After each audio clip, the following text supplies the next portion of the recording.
ஒரு திட்டத்தை தீட்டி இருக்குங்க.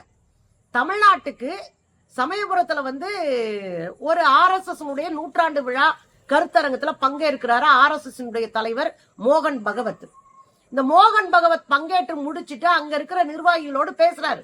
தமிழ்நாட்டுல இந்துக்கள் ஒற்றுமையா இருக்கணும், இந்துக்கள் ஒற்றுமையா இருந்தா மட்டும்தான் இங்க இருக்கிற பிரச்சனையை நம்ம சரி செய்ய முடியும். நீதிமன்றம் பாத்துக்கும், ஏன்னா நீதிமன்றம் பூரா உங்க பங்காளிக தானே. அது நீதிமன்றங்களிலேயே காவி மன்றங்களாக மாறிக்கிட்டு இருக்கு. எங்கேயோ ஒரு சிலர் உயிரை புடிச்சு வச்சிருக்கிறாங்க. இந்திய அரசியல் சாசன சட்டத்தின் உயிரை எங்கேயோ ஒரு சிலர் புடிச்சு வச்சிருக்கிறாங்க. மத்த அத்தனை பேரும் காவி மன்றங்களா தானே மாத்திட்டு இருக்கிறீங்க. அடுத்து சுப்ரீம் கோர்ட்ல நீதிபதி ஆயிரலாமா, அடுத்து ஆளுநர் ஆயிரலாமான்னு கணக்கெல்லாம் எழுதி எழுதி அடிச்சுக்கிட்டு தீர்ப்பு சொல்லிட்டு இருக்காங்க.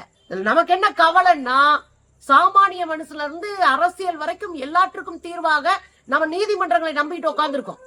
ஆனா நீதிமன்றங்களுக்குள் ஊடுருவி RSS கும்பல் தெளிவா தனக்கான தீர்ப்புகளை வாங்கிட்டு இருக்கிறாங்க.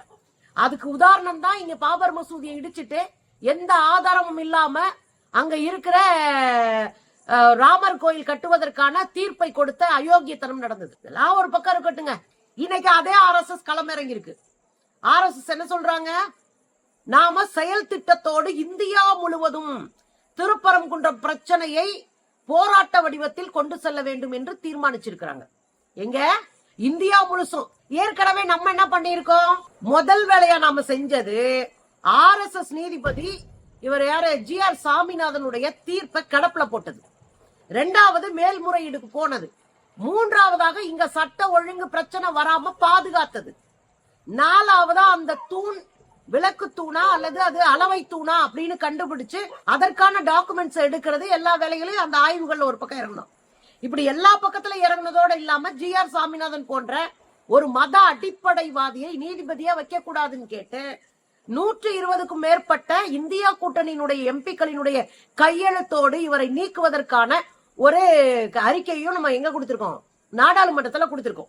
இப்படி நம்ம சுத்து போட்டு அடிச்சு வேலை பார்த்த உடனே சங்கிகள் மிரள ஆரம்பிச்சிட்டாங்க. உடனே அமித்ஷா உள்ள ஓடி வர்றாரு. எங்களையும் சேர்த்துக்கோங்க, உள்துறையும் சேர்த்துக்கோங்க. உள்துறைக்கு என்ன வேலைங்க? தமிழ்நாட்டினுடைய பிரச்சனை அதை நாங்க சரி பண்ணிக்குவோம். எங்க இந்து மக்களுடைய பிரச்சனை அவர்கள் அதை பாத்துக்குவாங்க. இதுக்குள்ள நின்னுகிட்டு மூக்க நுழைக்கிறதுக்கு நீங்க யாரு? உள்துறை அமைச்சர் அமித்ஷா உள்ள நுழைகிறாரு.